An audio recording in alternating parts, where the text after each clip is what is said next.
سورہ انشقاق۔ سورہ انشقاق کا تعارف، مقام نزول۔ سورہ انشقاق مکہ مکرمہ میں نازل ہوئی ہے۔ آیات، کلمات اور حروف کی تعداد: اس سورت میں ایک رکوع، 25 آیتیں، 107 کلمات اور 430 حروف ہیں۔ انشقاق نام رکھنے کی وجہ: انشقاق کا معنی ہے پھٹنا، اور اس سورت کا یہ نام اس کی پہلی آیت میں موجود لفظ انشقت سے ماخوذ ہے۔ سورہ انشقاق کے مضامین: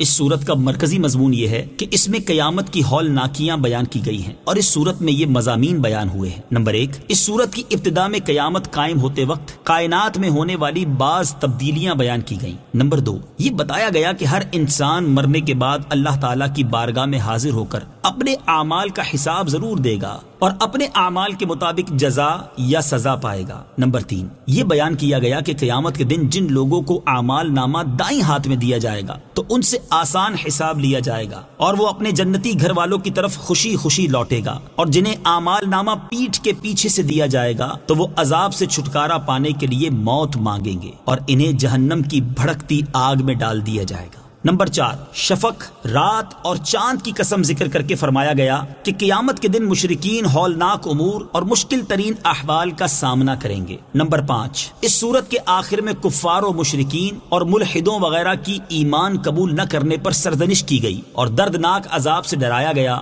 اور جو لوگ ایمان لائے اور نیک اعمال کیے تو انہیں دائمی ثواب کا مژدہ سنایا گیا۔ سورہ مطففین کے ساتھ مناسبت: سورہ انشقاق کی اپنے سے ماقبل سورت مطففین کے ساتھ مناسبت یہ ہے کہ سورہ مطففین میں اعمال نامہ لکھنے والے فرشتوں کا ذکر کیا گیا ہے، اور اس سورت میں اعمال نامہ لوگوں کے ہاتھ میں دیے جانے کا ذکر ہے۔ بسم اللہ الرحمن الرحیم۔ ترجمہ: اللہ کے نام سے شروع جو نہایت مہربان رحمت والا ہے۔ اذا السماء انشقت وأذنت لربها وحقت وإذا الأرض مدت وألقت ما فيها وتخلت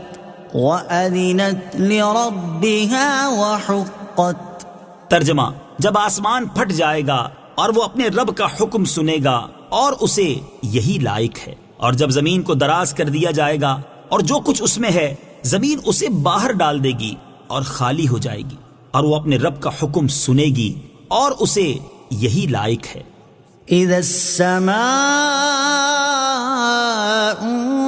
انشقت،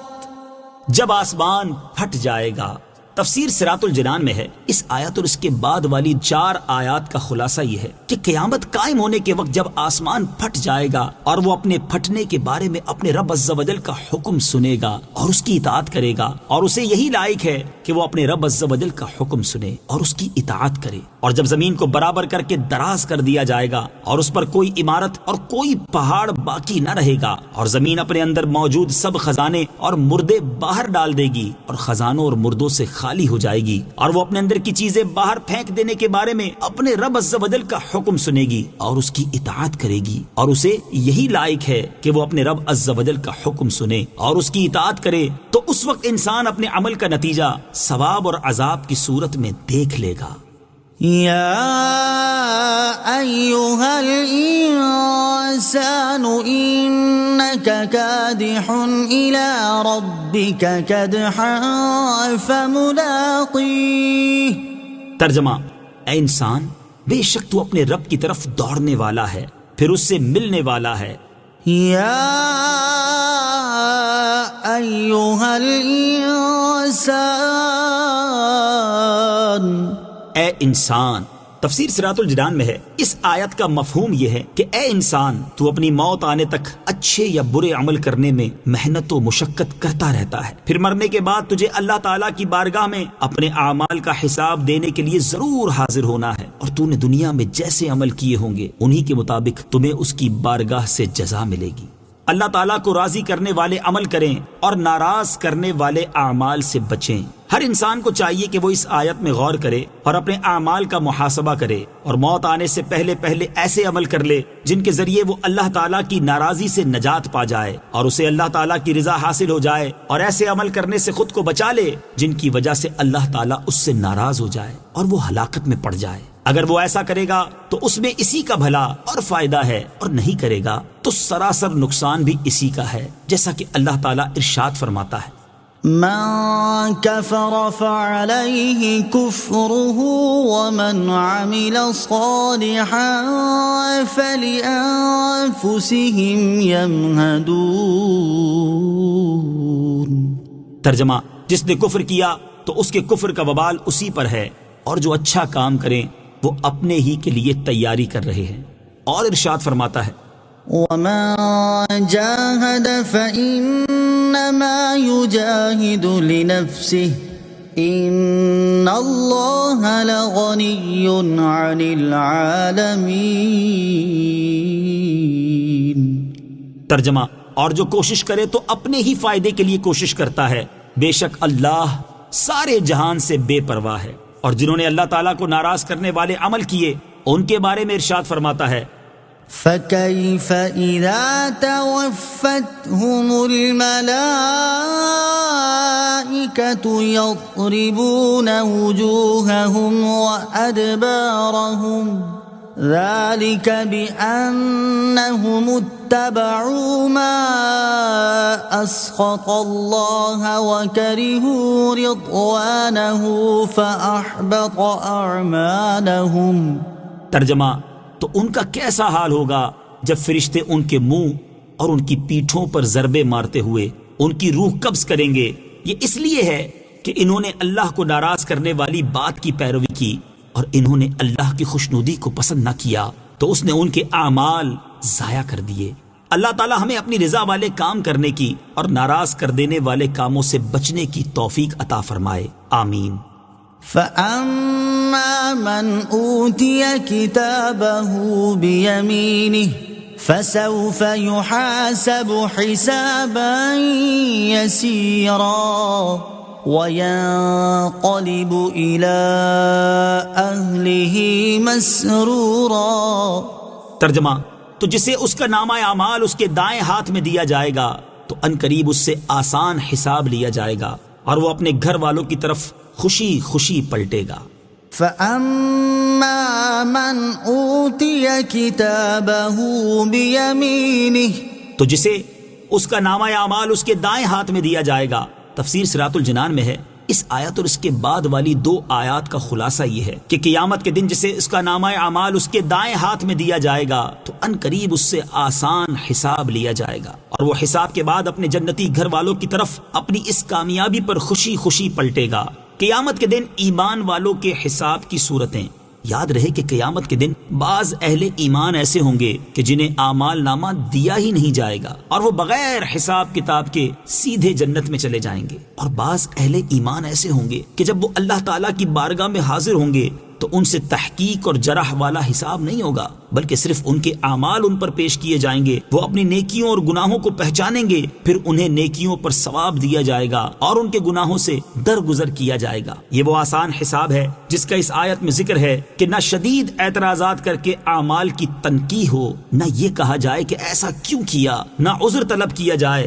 نہ اس پر حجت قائم کی جائے، کیونکہ جس سے مطالبہ کیا گیا تو اسے کوئی عذر ہاتھ آئے گا اور نہ وہ کوئی حجت پائے گا، اس طرح وہ رسوا ہو جائے گا۔ اور بعض اہل ایمان ایسے ہوں گے کہ جب وہ اللہ تعالیٰ کی بارگاہ میں پیش ہوں گے تو ان کے ہر عمل کی پوچھ گچھ ہوگی، ان کا کوئی گناہ نظر انداز نہیں کیا جائے گا اور انہیں برے اعمال کی سزا کاٹنے کے لیے ایک مخصوص مدت تک جہنم میں ڈال دیا جائے گا۔ ہر مسلمان کو چاہیے کہ وہ اللہ تعالیٰ کی بارگاہ میں قیامت کے دن آسان حساب لیے جانے کی دعا مانگا کرے۔ حضرت عائشہ صدیقہ رضی اللہ تعالی عنہا فرماتی ہے، میں نے ایک مرتبہ نماز کے بعد نبی کریم صلی اللہ تعالی علیہ وآلہ وسلم کو یہ دعا مانگتے ہوئے سنا، اللہم حاسبنی حسابا یسیرا،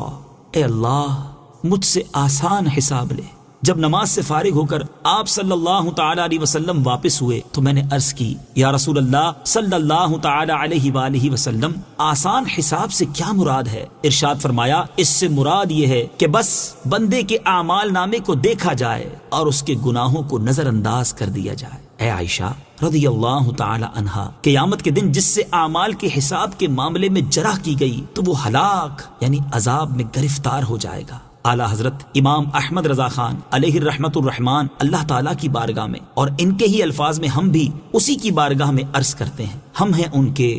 وہ ہیں تیرے، تو ہوئے ہم تیرے، اس سے بڑھ کر تیری سمت اور وسیلہ کیا ہے؟ ان کی امت میں بنایا، انہیں رحمت بھیجا، یوں نہ فرما کہ تیرا رحم میں دعویٰ کیا ہے؟ صدقہ پیارے کی حیا کا کہ نہ لے مجھ سے حساب، صدقہ پیارے کی حیا کا کہ نہ لے مجھ سے حساب، بخش بے پوچھے لجائے کو لجانا کیا ہے؟ وَأَمَّا مَنْ أُوتِيَ كِتَابَهُ وَرَاءَ ظَهْرِهِ فَسَوْفَ يَدْعُو ثُبُورًا وَيَصْلَى سَعِيرًا۔ ترجمہ، اور جسے اس کا نامہ اعمال اس کی پیٹھ کے پیچھے سے دیا جائے گا تو وہ عنقریب موت مانگے گا اور وہ بھڑکتی آگ میں داخل ہوگا۔ وَأَمَّا مَنْ أُوتِيَ كِتَابَهُ وَرَاءَ ظَهْرِهِ، اور جسے اس کا نامہ اعمال اس کی پیٹھ کے پیچھے سے دیا جائے گا۔ تفسیر صراط الجنان میں ہے اس آیت اور اس کے بعد والی 2 آیات کا خلاصہ یہ ہے کہ قیامت کے دن کافر کا دایاں ہاتھ اس کی گردن کے ساتھ ملا کر توق میں باندھ دیا جائے گا اور بایاں ہاتھ پسے پشت کر دیا جائے گا اور اس میں اس کا نامہ اعمال دیا جائے گا۔ اس حال کو دیکھ کر وہ جان لے گا کہ وہ جہنم میں جانے والوں میں سے ہے، تو اس وقت وہ موت کی دعا مانگے گا اور یا ثبورا یعنی ہائے موت کہے گا، تاکہ موت کے ذریعے عذاب سے چھٹکارا پا جائے، لیکن اسے موت نہ آئے گی اور اسے بھڑکتی آگ میں داخل کر دیا جائے گا۔ بائیں ہاتھ میں اعمال نامہ ملنے والوں کا حال، بائیں ہاتھ میں اعمال نامہ ملنے والوں کا حال بیان کرتے ہوئے ایک اور مقام پر اللہ تعالیٰ نے ارشاد فرمایا، وَأَمَّا مَنْ أُوتِيَ كِتَابَهُ بِشِمَالِهِ فَيَقُولُ يَا لَيْتَنِي لَمْ أُوتَ كِتَابِيَهْ وَلَمْ أَدْرِ مَا حِسَابِيَهْ يَا لَيْتَهَا كَانَتِ الْقَاضِيَةَ مَا أَغْنَى عَنِّي مَالِيَهْ هلك عني سلطانيه خذوه فغلوه ثم الجحيم صلوه ثم في سلسلة ذرعها 70 ذراعا فاسلكوه۔ ترجمہ، اور جسے اس کا نامہ اعمال بائیں ہاتھ میں دیا جائے گا تو وہ کہے گا اے کاش کہ مجھے میرا نامہ اعمال نہ دیا جاتا اور میں نہ جانتا کہ میرا حساب کیا ہے۔ اے کاش کہ دنیا کی موت ہی ہمیشہ کے لیے میری زندگی ختم کر دیتی، میرا مال میرے کچھ کام نہ آیا، میرا سب زور جاتا رہا۔ اسے پکڑو، پھر اسے توق ڈالو، پھر اسے بھڑکتی آگ میں داخل کرو، پھر ایسی زنجیر میں جکڑ دو جس کی لمبائی 70 ہاتھ ہے، اور کفار جہنم میں بھی موت کی دعا مانگیں گے، جیسا کہ ایک اور مقام پر اللہ تعالیٰ نے ارشاد فرمایا، وَإِذَا أُلْقُوا مِنْهَا مَكَانًا ضَيِّقًا مُقَرَّنِينَ دَعَوْا هُنَالِكَ ثُبُورًا لا تدعوا اليوم ثبورا واحدا وادعوا ثبورا كثيرا۔ ترجمہ، اور جب انہیں اس آگ کی کسی تنگ جگہ میں زنجیروں میں جکڑ کر ڈالا جائے گا تو وہاں موت مانگیں گے، فرمایا جائے گا آج ایک موت نہ مانگو اور بہت سی موتیں مانگو۔ اللہ تعالی ہمارے ایمان کی حفاظت فرمائے اور ایمان پر ہی خاتمہ نصیب فرمائے، اور قیامت کی ہولناکیوں اور جہنم کے عذابات کی شدتوں سے ہمیں نجات عطا فرمائے، آمین۔ إنه كان في أهله مسرورا إنه ظن أن لن يحور بلى إن ربه كان به بصيرا. ترجمہ: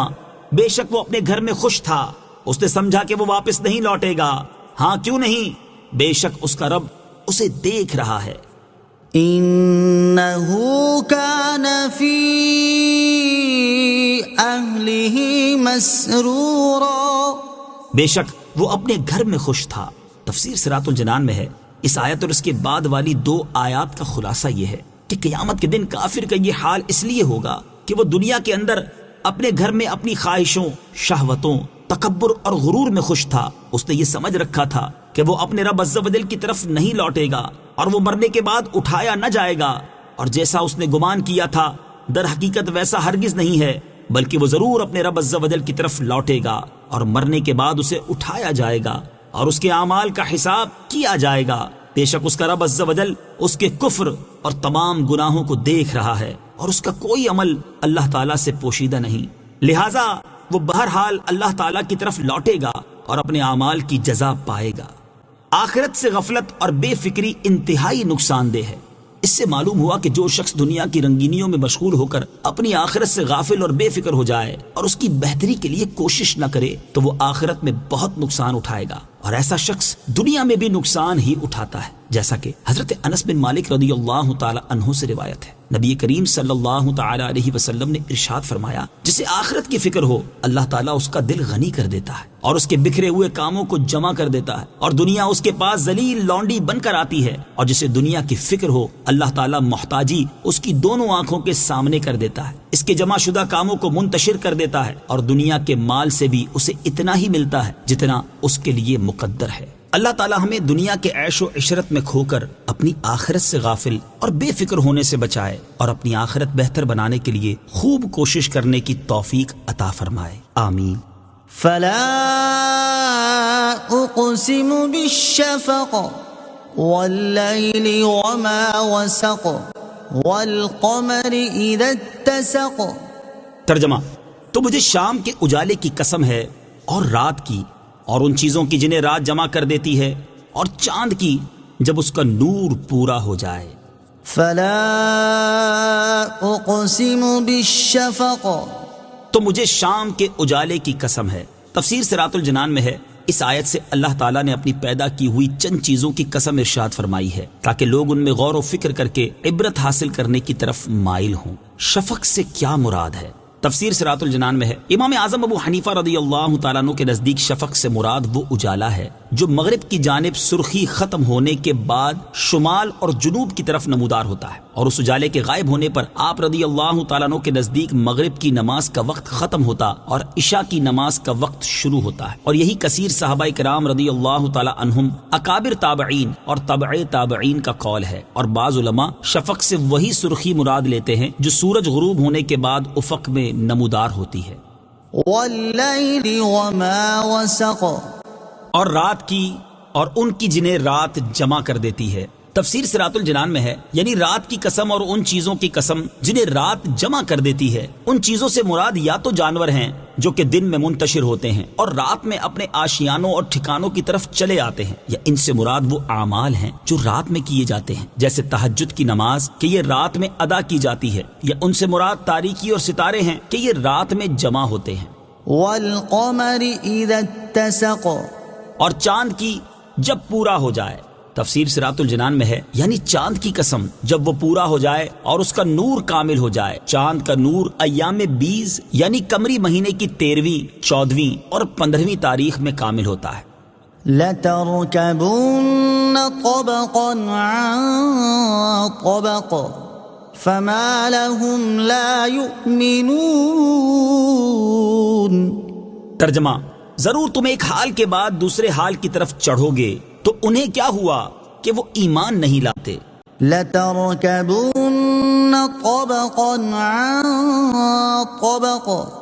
ضرور تم ایک حال کے بعد دوسرے حال کی طرف چڑھو گے تفسیر صراط الجنان میں ہے، یہ اس سے اوپر آیات میں مذکور قسموں کا جواب ہے۔ بعض مفسرین کے نزدیک اس آیت میں عام انسانوں سے خطاب ہے، اور ایک منزل سے دوسری منزل کی طرف چڑھنے سے مراد یہ ہے کہ اے لوگو، تمہیں ایک حال کے بعد دوسرا حال پیش آئے گا۔ ان احوال کے بارے میں حضرت عبداللہ ابن عباس رضی اللہ تعالی عنہما نے فرمایا کہ پہلے موت کی سختیوں اور ہولناکیوں میں مبتلا ہونا، پھر مرنے کے بعد اٹھنا، اور پھر حساب کی جگہ میں پیش ہونا مراد ہے۔ اور یہ بھی کہا گیا ہے کہ انسان کے حالات میں مختلف درجے ہیں، کہ ایک وقت وہ دودھ پیتا بچہ ہوتا ہے، پھر اس کا دودھ چھوٹتا ہے، پھر اس کے لڑکپن کا زمانہ آتا ہے، پھر وہ جوان ہوتا ہے، پھر اس کی جوانی ڈھلتی ہے، اور پھر وہ بوڑھا ہو جاتا ہے۔ بعض مفسرین کے نزدیک اس آیت میں خاص نبی کریم صلی اللہ تعالی علیہ وسلم سے خطاب ہے، اور ایک منزل سے دوسری منزل کی طرف چڑھنے سے مراد یہ ہے کہ ایک آسمان سے دوسرے آسمان کی طرف چڑھیں گے، اور اللہ تعالیٰ نے اپنے حبیب صلی اللہ تعالی علیہ وآلہ وسلم کے ساتھ ایسا کیا کہ آپ معراج کی رات ایک آسمان پر تشریف لے گئے، پھر دوسرے آسمان پر، اسی طرح درجہ بدرجہ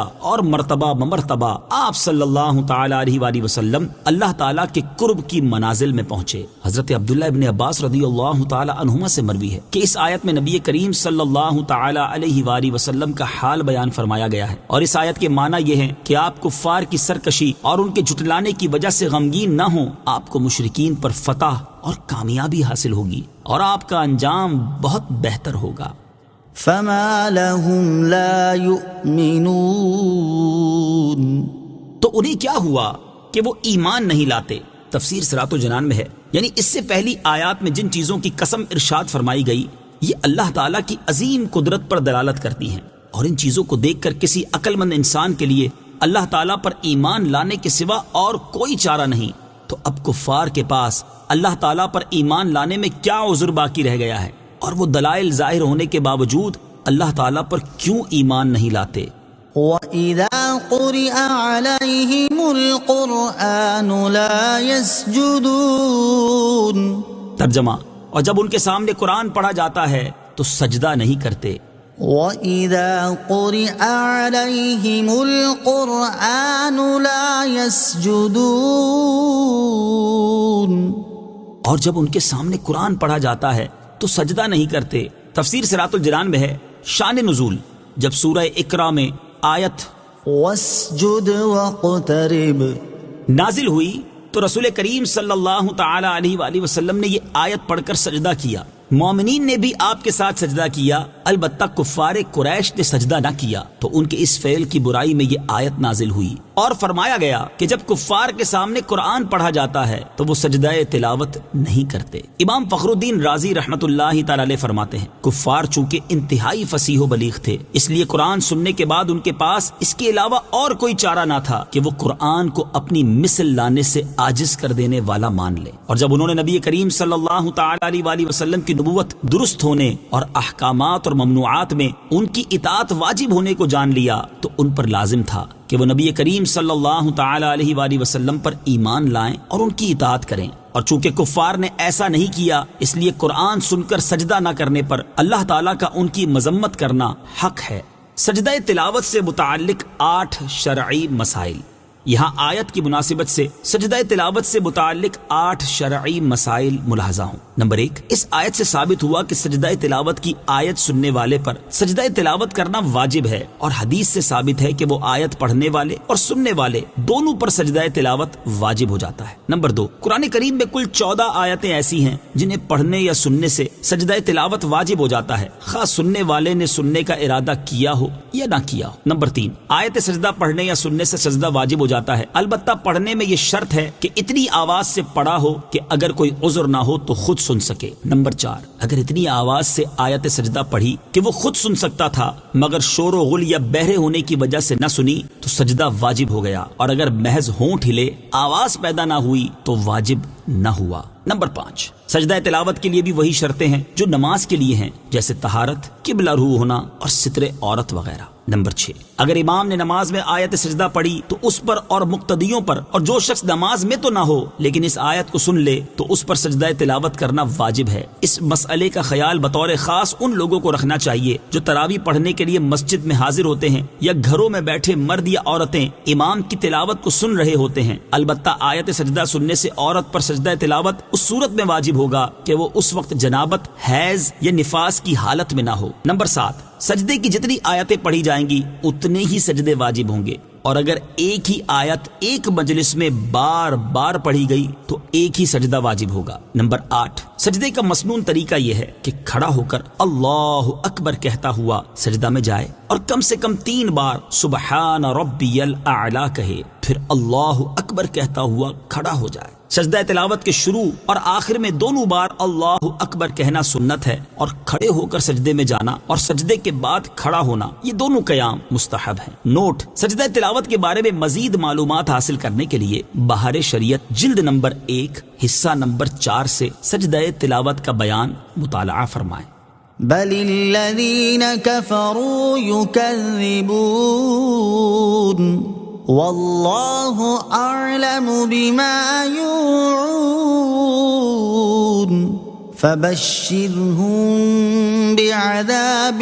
علیم الا الذین آمنوا وعملوا الصالحات لهم اجر غیر ممنون۔ ترجمہ: بلکہ کافر جھٹلا رہے ہیں اور اللہ خوب جانتا ہے جو وہ اپنے دلوں میں رکھتے ہیں، تو تم انہیں دردناک عذاب کی بشارت سنا دو، مگر جو ایمان لائے اور انہوں نے اچھے اعمال کیے ان کے لیے وہ ثواب ہے جو کبھی ختم نہیں ہوگا۔ بل الذین کفروا یکذبون، بلکہ کافر جھٹلا رہے ہیں۔ تفسیر صراط الجنان میں ہے، اس آیت اور اس کے بعد والی 3 آیات کا خلاصہ یہ ہے کہ جن دلائل کی وجہ سے ایمان لانے کے علاوہ اور کوئی چارہ نہیں رہتا وہ اگرچہ ظاہر ہیں، لیکن کفار قرآن کی آیات کو اور مرنے کے بعد دوبارہ زندہ کیے جانے کو اپنے باپ دادا کی پیروی کی وجہ سے یا حسد کی وجہ سے یا اس خوف کی وجہ سے جھٹلا رہے ہیں کہ اگر انہوں نے ایمان قبول کر لیا تو ان کا دنیاوی منصب اور دنیا کے فوائد ختم ہو جائیں گے، اور اللہ تعالیٰ اسے خوب جانتا ہے۔ جو کفر و شرک اور نبی کریم صلی اللہ تعالی علیہ وآلہ وسلم کو جھٹلانا وہ اپنے دلوں میں محفوظ رکھتے ہیں، تو اے پیارے حبیب صلی اللہ تعالی علیہ وآلہ وسلم تم انہیں ان کے کفر اور عناد پر دردناک عذاب کی بشارت سنا دو، مگر ان میں سے جو لوگ کفر سے توبہ کر کے سچے دل سے ایمان لے آئے اور انہوں نے اچھے اعمال کیے تو ان کے لیے آخرت میں وہ ثواب ہے جو کبھی ختم نہیں ہوگا بلکہ ہمیشہ رہے گا۔ کفار کی حالت سامنے رکھتے ہوئے مسلمان بھی اپنے حال پر غور کریں۔ اس سے معلوم ہوا کہ کفار کے ایمان قبول نہ کرنے کی ایک وجہ یہ تھی کہ انہیں اپنے دنیاوی منصب چھن جانے اور دنیا کے وہ فوائد ختم ہو جانے کا خوف تھا جو انہیں حاصل تھے۔ کفار کے اسی خوف کو سامنے رکھتے ہوئے ان مسلمانوں کو بھی اپنی حالت پر غور کرنا چاہیے جو دنیا کی عزت، وجاہت، دولت اور مرتبے ختم ہونے کے خوف سے اسلام کی تعلیمات اور اس کے احکامات پر عمل کرنے سے خود بھی دور بھاگتے ہیں اور اپنی اولادوں کو بھی دور رکھتے ہیں، اور فقط کبھی کبھار نماز پڑھ لینا یا تھوڑا بہت اللہ اللہ کر لینا اپنی اخروی نجات کے لیے کافی سمجھتے ہیں۔ صدق اللہ العظیم۔